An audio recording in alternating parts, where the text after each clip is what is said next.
भारत में जितने वीर हुए, वीर हुए, 100 में 70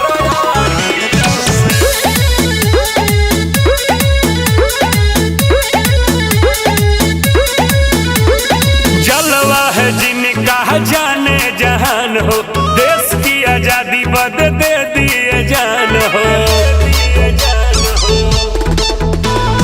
जलवा है जिनका जाने जहान हो, देश की आजादी बद दे दिए जान हो।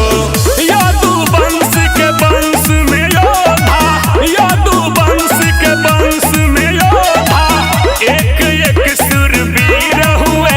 भारत में जितने वीर हुए, 100 में 70 हीर हुए।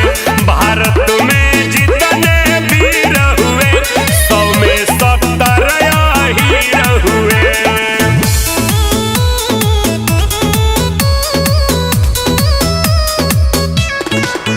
भारत में जितने वीर हुए, 100 में 70 हीर हुए।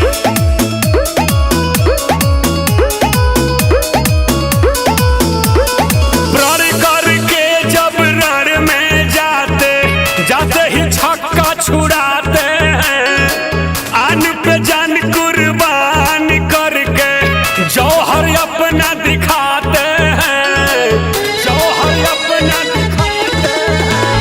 प्रण करके जब रण में जाते, जाते ही छक्का छुड़ाते हैं। आन पे जान कुर्बान करके जौहर अपना दिखाते हैं। लड़ते लड़ते मर मिट गए, लड़ते लड़ते मर मिट गए। पत्थर की लकीर हुए। भारत में जितने वीर हुए, 100 में 70 हीर हुए। भारत में जितने वीर हुए, 100 में 70 हीर हुए।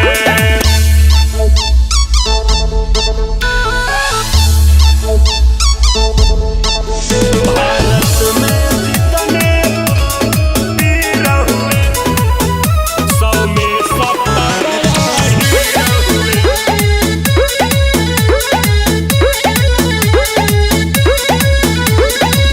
जहाँ जरूरत पड़ी कभी ना पीछे कदम हटाए हैं। आन बान सम्मान के खातिर देश का गौरव बढ़ाए हैं, देश का गौरव बढ़ाए हैं। जहाँ जरूरत पड़ी कभी ना पीछे कदम हटाए हैं। आन बान सम्मान के खातिर देश का गौरव बढ़ाए हैं। जब जब युद्ध हुआ जदुवंशी, जब जब युद्ध हुआ जदुवंशी, जंग में जंजीर हुए। भारत में जितने वीर हुए, 100 में 70 हीर हुए। भारत में जितने वीर हुए, 100 में 70 हीर हुए।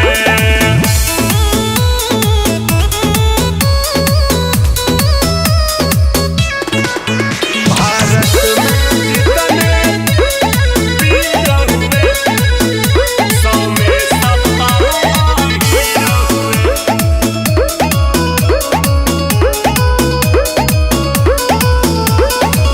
यादों का इतिहास खास है, जिनकी अमर कहानी है।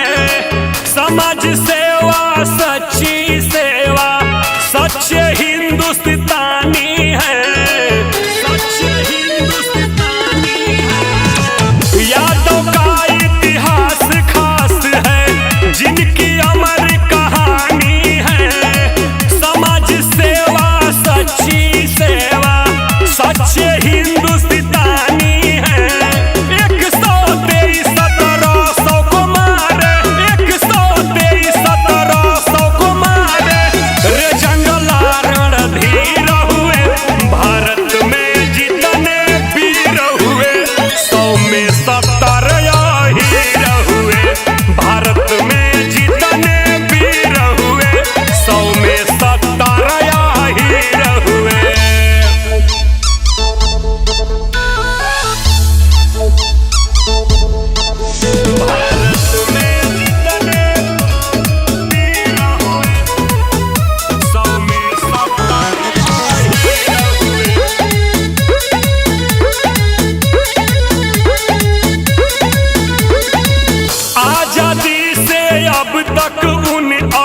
रोक